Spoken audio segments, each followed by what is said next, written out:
Hi there, friends. Welcome to Late Night Show here on ZamboTimes.com, and we'd like to invite you once again for another exchanges with personalities and dignitaries here on our show. And tonight, we are glad that we have with us another very, what we call a lady with abundance, which would impart to our listeners out there.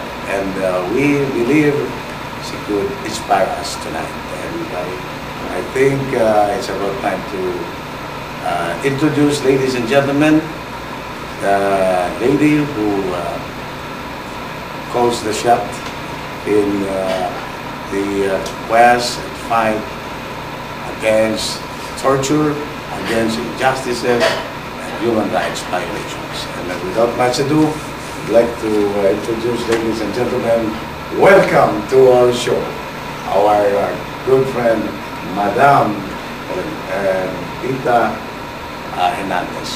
Ma'am, welcome. Thank you po. Kape muna.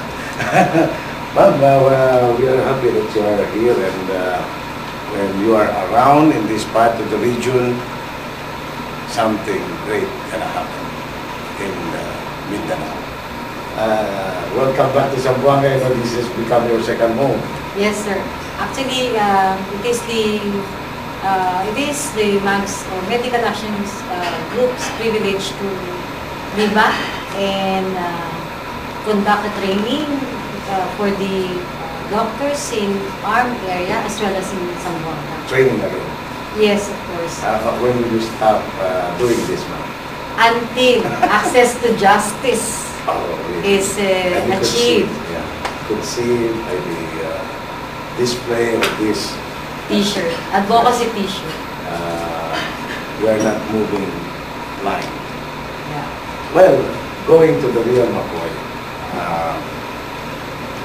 since the approval of the signing of the anti-torture law, we have seen MAG moving around so easily.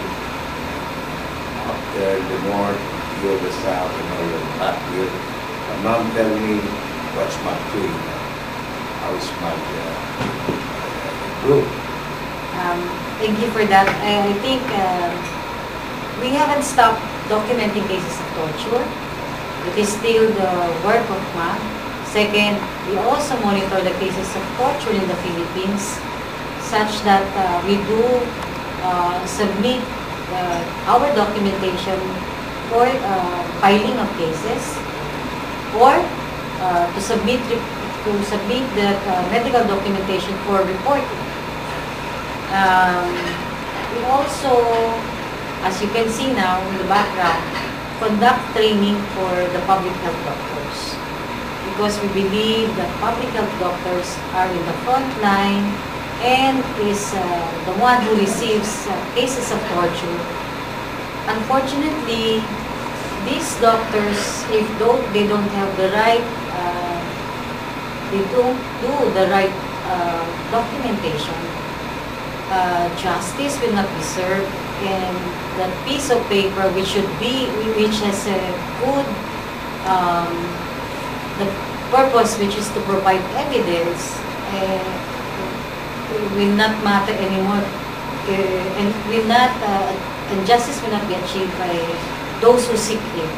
So that's what MAG is busy now.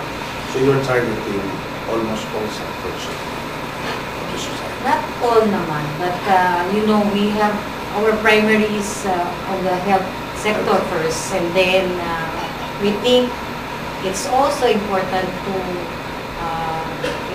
improve the environment. For example, non-government organizations or coalitions or alliances like MATA or Mindanao Anti-Torture Alliance. I think that's the contribution of the other sector. And just like in the principle of human rights, there is principle of interrelatedness and interdependence of each work to each other, because we cannot achieve one right if the other right is suppressed or suppressed. So it is interrelated. Yes. You can never divorce ourselves. Yes. And I think we have to congratulate you or your organization or media, for example, in general, for helping us putting out those issues in your in the news, no? Because without media's participation or without those news, people wouldn't bother to know or to talk about those issues or problems. So I think congratulations also to you and to the media. And once we don't do this, Yeah, nobody will fight for the this rights of will the be others. put under wrap. Yes, definitely, definitely. So, ma'am, going to these activities, today, we started openly PPT and we have listed participation of our medical practitioners in a little grassroots level, municipal health officers. Yes. So, how did you find their reception to this? Actually, we have just discussed the human rights, basic concepts and principles, and that's the framework of this training. But tomorrow, there will be a lot of discussion in relation to the right to health and the human rights-based approach. The third topic, which is equally important, and I think the meat of this training, which is documentation, and also the last part, which is about legal requirements, or actually equally exciting is the doctors knowing more about the moot court or what we call mock trial. There will be an exercise which will be participated by lawyers, real lawyers, genuine lawyers, through and also a judge lawyer, for the doctor to know in their own eyes what happens in the court. And this is the meat of our training, for the doctors to understand human rights and to know how human rights is being applied, which is the rights-based approach. The second is to provide skills to doctors and correct their documentation, because we truly believe that through their documentation, we can provide evidence in court and eventually provide access. And last but not the least, to train doctors in what happens in the court and provide them with the good practical guides, so that whenever they appear in court, that is also one of their tasks. They shouldn't relinquish this important task. So, I don't think training is new to them. You expect, you expect something of this training, some people coming from the doctors. But what did you discover? I mean, the level of awareness, this one. Actually, most of the doctors, especially in the public health or municipal health, are exposed to medical legal cases. Unfortunately, as I've said, we call it documentation deficit. No? They don't document properly. That is why one thing that is it is important. For example, in cases of torture, there is things to watch to provide and then document it as a doctor. And then that will help them. That will help cases that says this is really a torture, because there is in the term of the medical, it really is a torture. For example, from bruises and everything. Yes, exactly. And if they don't do that, then as I've said, there would be a failure in providing evidence. Another problem is also doctors are required to appear in court, but there are different reasons why they don't appear in court. And one of the reasons is that, aside from lack of budget, the second one is that they don't want the court is very adversarial. Whenever they appear, the first thing that the defense will do is to, they call it character assassination, to shorten the term, but because the court is very adversarial. And also, I think some practical reasons then why they don't appear in court is that they know already that they would be Repercussion. oh yes, definitely, especially on this side of the island. In other areas, not so much, but more on the budget. But here, I'm sorry to say, and a very high political area, push them not to attend. Aside from putting them into the hot seat, Yes. maybe we could also conclude that they are not prepared to show their Yes, evidence yes, because yes. they're not most documented. Do you think we could somehow improve the gathering of data in order to strongly substantiate the case after this training? We expect commitments from That's a good question. I think that's why we believe that this training is an answer or response to that deficit or that problem or that issue of providing access. That is, and also I think now we're very positive that after the 150 trained doctors, we can rely on them. At least there are about 150 doctors that will defend the people.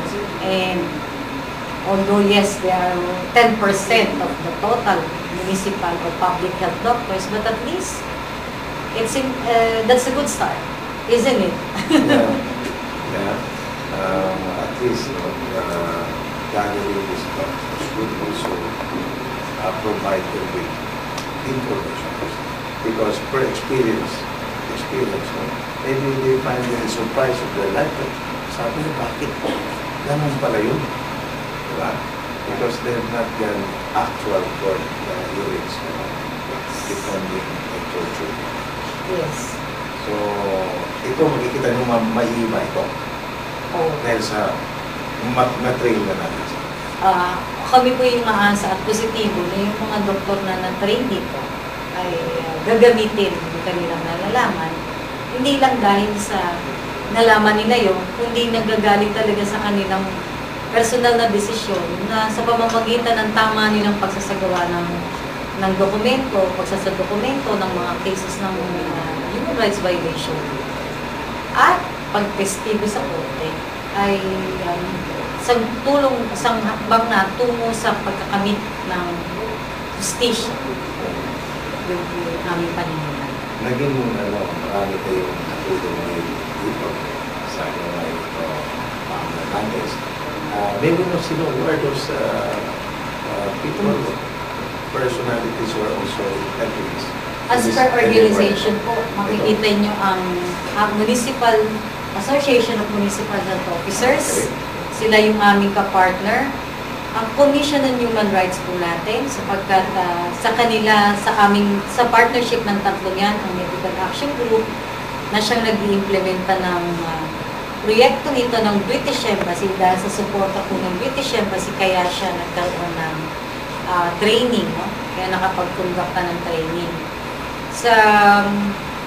Pero hindi rin po namin dapat kalimutan na yung mga special namin tagapagturo at matyagang nag-provide ng kanilang mga skills o kaalaman, si Dr. Fortun ng Raquel Fortun ng UP College of Pathology ng Manila at si Attorney Cher Jokno or si Manuel Jokno ng De La Salle College of Law at si Dr. Nina Simbula ng UP College of AS, Arts and Science.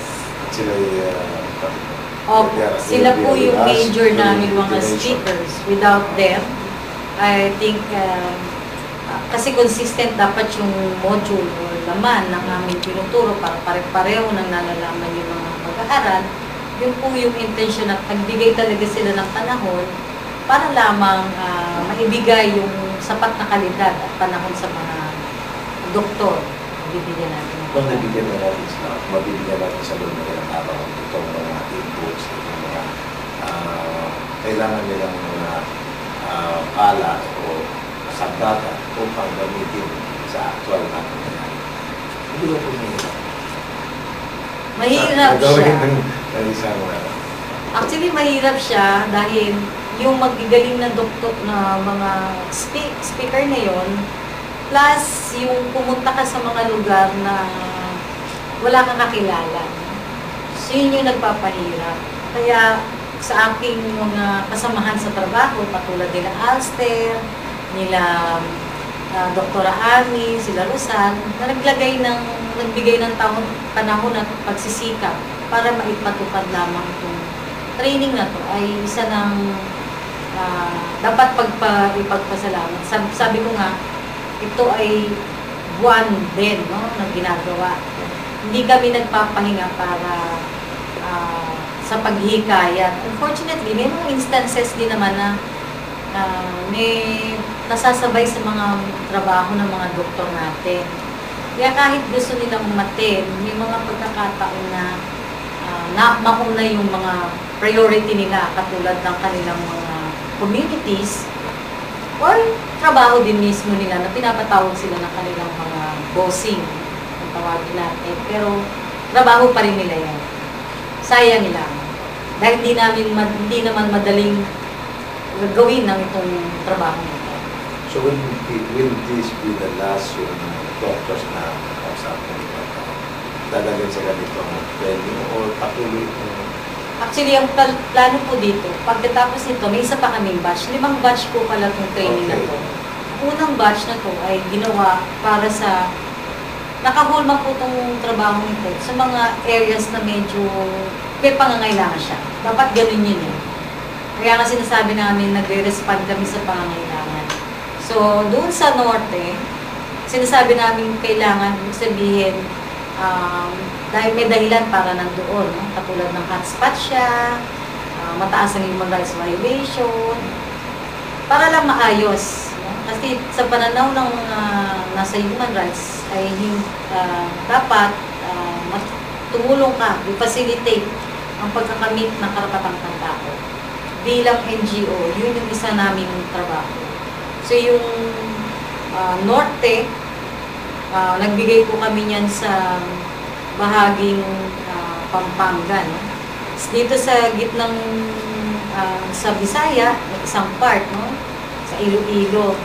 Sa CDO, yung nakaraan namin, para sa mga Lanao area, at ngayon nga para sa ARM. No? Pero syempre, dinamay na namin Zamboanga kasi nandito na kami sa Zamboanga. At ang last na lang naming area pupuntahan po ay Davao para naman sa mga Cotabato, Maguindanao area.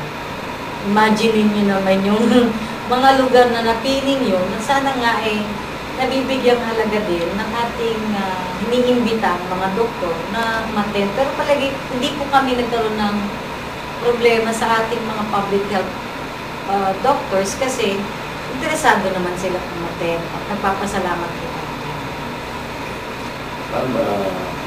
Itong human rights violations ay talagang hindi ma-eliminate o eradicate. Dahil habang may tao, may superiority, may ganito tayo. So, nakikita natin ano yung mga key things na maaaring reduce ito sa panahon ito, Aking pong paniniwala na kung susundin lamang ng mga tao, lahat, no? Una, siguro yung tatlong prinsipyo o tatlong obligasyon na magrespeto, magprotekta, at mag-fulfill ng karapatang pantao, yan na obligasyon ng Estado. Siguro, unang hakbang yun. Pangalawa, kung merong human rights o may rights ang lahat, may responsibilidad din ang lahat. So, pero primarily, dapat pinibigay, pinapatupad ng state o ng estado o ng gobyerno yung mga human rights ng tao. In the same manner na yung tao din naman, as a claim holder, kung tawagin natin, tagatanga ng karapatan, may responsibilidad din na gampanan yung mga trabaho. Isa yun. Pero sa ibabaw ng lahat ng ito, yung dignidad, mahirap sabihin na kung nilirespeto kita, mahirap na lang gawin. Minsan, mababa pa rin yung pagtingin. Kaya parang nawawala lalo yung pinaka-importante, yung esensya ng bawat isa. At yun yung pagbibigay ng dignidad sa bawat isa. Yun ang importante. Oh. So, well, pag-usapan natin yung the success of our effort. There are some hindrances and failures. Let's say yung kaso na medyo nagtagumpay tayo. We'll be right back, friends, for more exchanges with our guest here, dignitary, who I suppose is already a Sambanggenya. Because for the past months, palagi siyang bumibisita sa atin dito sa region and we're proud to have her always with us. Tabayan tayo sa ating dapat gawin bilang mga Pilipino at bilang human beings. We'll be right back.